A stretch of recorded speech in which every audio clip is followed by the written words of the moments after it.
Selamat pagi pemirsa, Anda kembali menyaksikan Magnus TV dengan informasi teraktual dan menarik bersama saya Tasa Putri Safira. Inilah selengkapnya.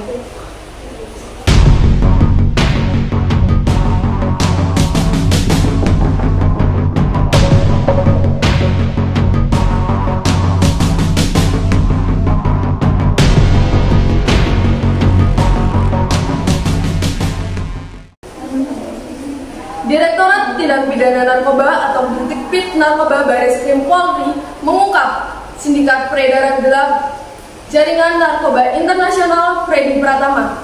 Freddy Pratama telah dijadikan buron sejak 2014, tapi menguasai jaringan narkoba internasional. Bandar kelas kakap Freddy Pratama masih buron. Terakhir terpantau berada di Thailand. Polri melakukan kerjasama dengan kepolisian dan imigrasi Thailand. Dalam operasi pengungkapan kasus Freddy Pratama, Polri juga bekerja sama dengan kepolisian negara tetangga, termasuk Thailand, Malaysia, hingga Badan Narkotika Amerika US. Kabaskep Polri Komjen Wahyu Widada menyebut Freddy Pratama diduga mengendalikan bisnis beredar narkoba dari Thailand. Polisi mengklaim pengungkapan kasus Freddy Pratama kali ini merupakan pengungkapan sindikat kasus narkoba terbesar se-Indonesia. Baik, di sini saya sudah bersama dengan Pak Yekno yang akan memberikan informasi. Apakah saudara Freddy Pratama memiliki nama samaran serta berapa jumlah transaksi narkoba tersebut? Freddy memiliki banyak nama samaran mulai dari Miming, The Secret, Casanova, Ebek, dan Mojopahit. Diperkirakan jumlah transaksi narkoba sejak tahun 2013 lalu menilai ratusan triliun rupiah. Baik, terima kasih atas informasinya. Saya Dian Lestari, Magnus TV melaporkan.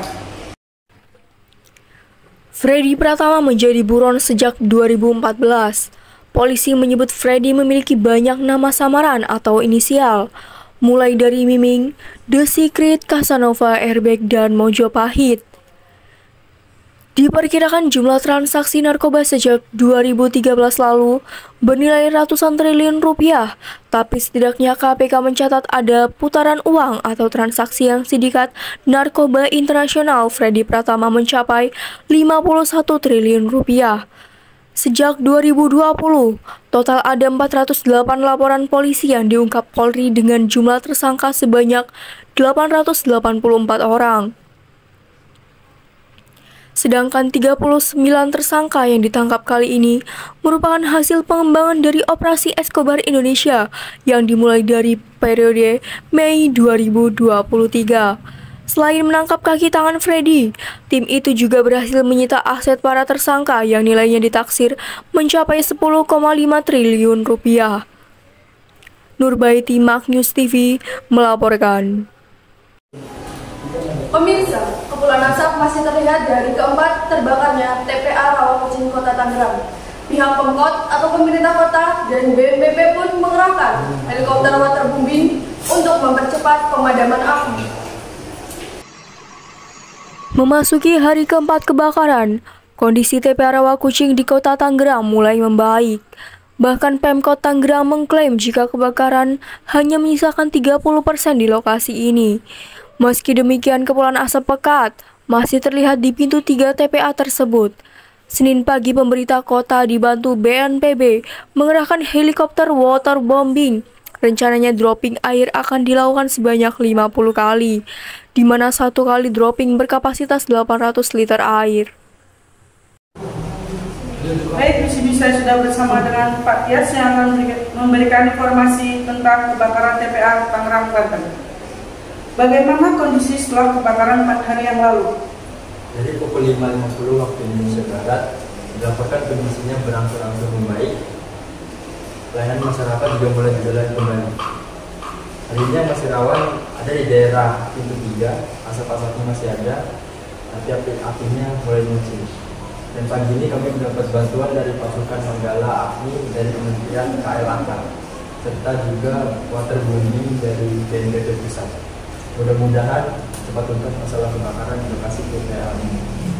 Terima kasih atas informasinya. Dian Lestari, Magnus TV dari Tangerang melaporkan. Dengan adanya bantuan dari pemerintah pusat, Yekna berharap kebakaran di TPA Rawakucing segera teratasi. Mengingat kepulan asap mulai mengganggu warga sekitar, termasuk aktivitas penerbangan di Bandara Soekarno-Hatta. Dari Tangerang, Banten, Baiti Magnus TV melaporkan. Selanjutnya, kabar inspiratif datang dari sebuah komunitas di Tegal, Jawa Tengah. Komunitas ini berhasil mengubah sampah plastik menjadi barang yang memiliki nilai jual. Berbagai kerajinan dibuat dari sampah plastik rumah tangga, di antaranya tas yang berhasil dijual di pasaran. Mungkin Anda tak percaya jika tas-tas ini dibuat dari plastik bekas limbah rumah tangga. Ya, sampah plastik yang sudah tak terpakai memang sengaja dikumpulkan, dibersihkan, kemudian diolah menjadi beragam produk yang bermanfaat, termasuk salah satunya tas-tas ini. Beranggotakan 14 orang kelompok yang bernama Rutela atau Runtah Tegala Kalaka ini berhasil mengolah sampah rumah tangga menjadi produk yang memiliki nilai jual. Aneka jenis sampah diantaranya koran bekas, plastik bungkus minuman seduh, bungkus deterjen, limbah kawat, pralon, dan kain pecah. Sampah tersebut dimanfaatkan menjadi hiasan rumah, souvenir, hingga fashion dan kostum karnaval. Komunitas yang telah ada sejak tahun 2017 ini terus mengembangkan kreativitasnya dan membuat beragam produk bermanfaat. Mereka tak hanya menghasilkan pendapatan, tetapi juga berkontribusi dalam menjaga lingkungan yang bersih. Baik, di sini saya sudah bersama dengan salah satu pengurus dari Rutela yang akan memberikan informasi. Baik, dari Ibu siapa? Ibu Basmiro. Dari mana sampah plastik tersebut didapatkan? Baik, di sini kami mendapatkan sampah plastik tersebut dari lingkungan sekitar serta dari warga yang sudah memilah sampah plastik tersebut dari rumah, serta juga kami bekerja sama dengan bank sampah. Baik, terima kasih atas informasinya. Dian Lestari, Magnus TV melaporkan. Salah satunya pengurus dari kelompok ini, Mufasiro, mengatakan untuk memudahkan mendapatkan bahan baku, ia bekerja sama dengan sejumlah bank sampah. Selain itu, ia juga menampung sampah hasil pilahan dari warga sekitar. Namun, bukan berarti dalam proses pengolahan daur ulang sampah ini tidak memiliki kendala. Proses yang panjang untuk terus berkontribusi pada lingkungan membuat PT Pertamina Partaniaga Regional Jawa bagian tengah ikut memberi dukungan, memberi bantuan berupa alat penunjang produksi, pelatihan keterampilan, dan bantuan pemasaran. Setiap bulannya, kelompok Rutela ini bisa membantu mengolah sampah plastik hingga 10 kg. Kerajinan dari limbah plastik rumah tangga berhasil dijual hingga ke luar negeri, seperti Malaysia dan Polandia.